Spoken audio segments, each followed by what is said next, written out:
আসমান পাড়ি দিয়ে আল্লাহ যখন আল্লাহর আরশে আযমে যখন বাদান গেলেন, যখন আল্লাহর আরশে আযমে যখন গেলেন, আল্লাহর নবীকে আল্লাহ বললেন, বন্ধুরে আপনি আসুন, আপনার জন্য আমার আরশে আযিম বসে আছে, আর আপনার জুতোর দুলির জন্য আমার আরশে আযিম বসে আছে, আপনার জুতোর দুলে পাইলে আমার আরশে আযিম ধন্য হয়ে যাবে। আল্লাহর নবী জুতো খুলতে চায়, আল্লাহ বললেন, বন্ধু জুতো খোলা লাগবে না। আল্লাহর নবী এই জন্য জুতো খুলবেন, মুসা আলাইহিস সালাম যখন তুর পর্বতে আল্লাহর সাথে কথাবার্তা বলার জন্য গেলেন, আল্লাহ বলে জিবরাইল, আল্লাহ বললেন, বন্ধু মুসা রে জুতো খোলো, জুতো খুলিয়া পাথরের উপরে পা দাও। আল্লাহ নবীর ওই কথা যখন মনে হয়ে গেল, নবী জুতো খুলতে চায়, আল্লাহ বলে, হাবিব জুতো খুলবেন না, আপনার জুতোর দুদি পাইয়া আমার আরশে আযিম ধন্য হয়ে যাবে।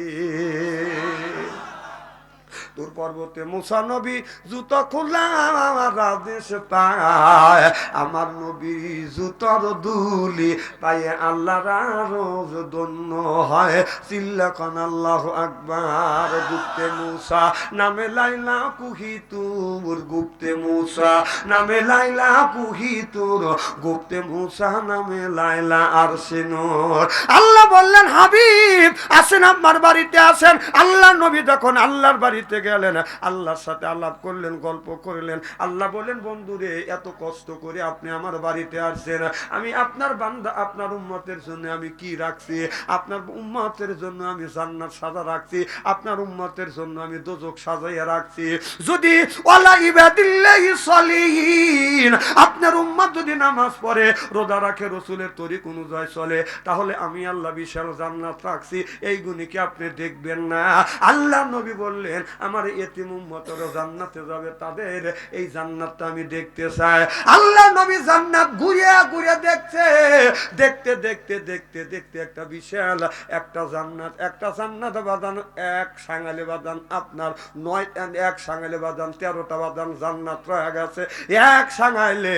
আল্লাহ নবী বললেন, জিবরাইল রে এক সাঙালে 9টা জান্নাত কার? আল্লাহ নবী বললেন, জিবরাইল আলাইহিস সালাম বলে, নবী গো এই যে 13টা জান্নাত এক সাঙালে রাখা হয়েছে আপনার 13টা বিবির জন্য।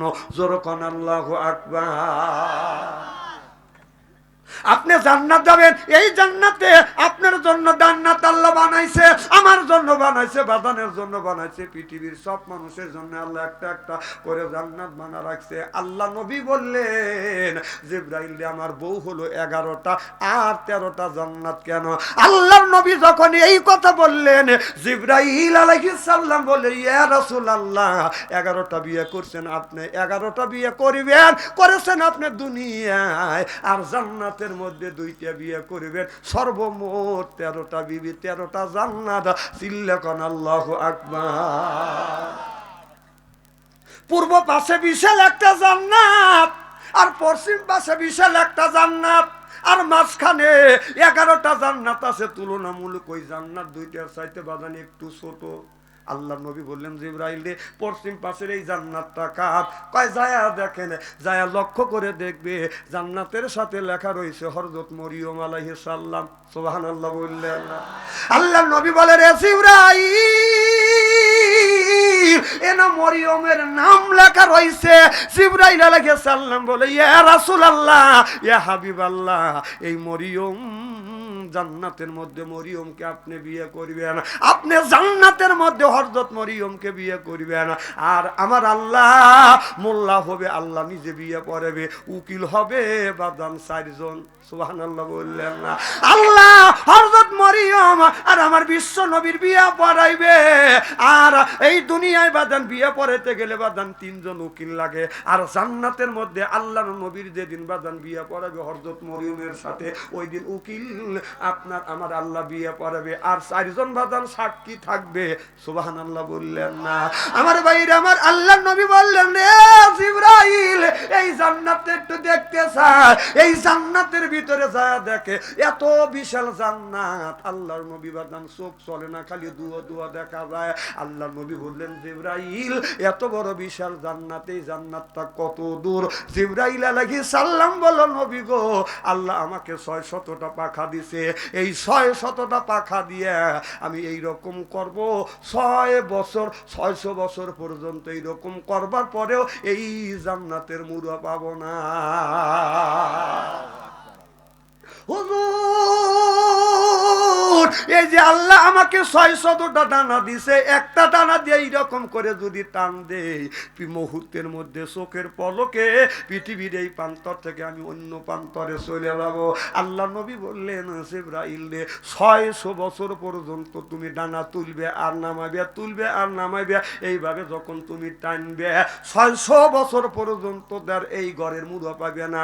আমার বিবি আসিয়া মরিয়ম যদি আমার বিবি হয়, এত বড় জান্নাত দিয়ে কি করবে? আল্লাহ নবী বললেন, যেদিন আপনার বিয়ে হবে, যেদিন আপনার বিয়ে হবে গো নবীজি, আপনার লক্ষ লক্ষ কোটি কোটি মানুষ বড় যাত্রী হবে। আল্লাহ নবী বললেন, জিবরাইল রে, কারা কারা বড় যাত্রী হবে? হযরতে জিবরাইল আলাইহিস সালাম বলল, ইয়া রাসূলুল্লাহ, ইয়া হাবিবাল্লাহ, আদম থেকে শুরু করে হযরতে ঈসা আলাইহিস সালাম পর্যন্ত যত গুণী নবী রাসূল আছে, প্রত্যেকটা নবী রাসূল আপনার ওই বিয়ার বড় যাত্রী হবে। সুবহানাল্লাহ।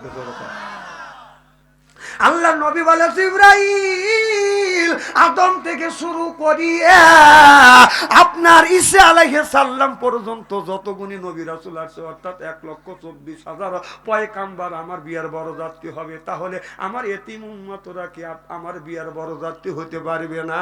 জিবরাইল আলাইহিস সালাম বললেন, যখন এই কথা বললেন, আল্লাহ নবী বলতেছেন, আমার এতিম উম্মত যদি এই বিয়ার যদি বড় যাত্রী না হয়, তাহলে ওই বিয়ায় আমি বসবো না, ওই বিয়াটা আমি করব না। সুবহানাল্লাহ। আল্লাহ রাসূল আমাদের কত ভালোবাসে। আল্লাহ জিবরাইলকে জানা দিলেন, জিবরাইল সব আমার বন্ধুকে বলে দাও। জিবরাইল আলাইহিস সালাম বলে, ইয়া রাসূলুল্লাহ, ইয়া হাবিবাল্লাহ, ও নবীজি, শুধু নবী রাসূলেরা আপনার বিয়ার বড় যাত্রী হবে না, আপনার আখিরি জামানার নবীর উম্মত, ও নবীজি, আপনার উম্মত তো এই বিয়ার বড় যাত্রী হবে। কিন্তু শর্ত আছে, 4টা কাজ যারা করবে, 4টা আমল করবে, 4টা কাজ যারা করবে, তারাই এই বিয়ার বড় যাত্রী হবে। সিল্লাকান আল্লাহু আকবার। সে বিয়ার বড় যাত্রী আপনারা আমরা হব কি হব না, দেখি এর মধ্যে আমরা পড়ি কিনা, এই ওয়াজটা কি করব, শুনবেন? আসান তো ইনশাআল্লাহ। মারহাবা, একটু জোরে কর। আল্লাহ নবী বলে, জিবরাইল রে, বড় যাত্রী যখন আসবে, এই বড় যাত্রীদের খাবার দেওয়া হবে কিনা? এবার আল্লাহর ফেরেশতা জিবরাইল আলাইহিস সালাম বলে, ও নবীজি, এই জায়গায় এই দিন এই বিয়ার দ্বারা বড় যাত্রী হবে, ওই দিন আপনার পৃথিবীর যত গুণ খাদ্য খাইছে তার চাইতে উন্নত মানের খাদ্য আমার আল্লাহ খাওয়াইবে। কারণ আমার আল্লাহ তামাম পৃথিবীর মাটিতে আমার আল্লাহ রুটি বানাইয়া দিবে। আমার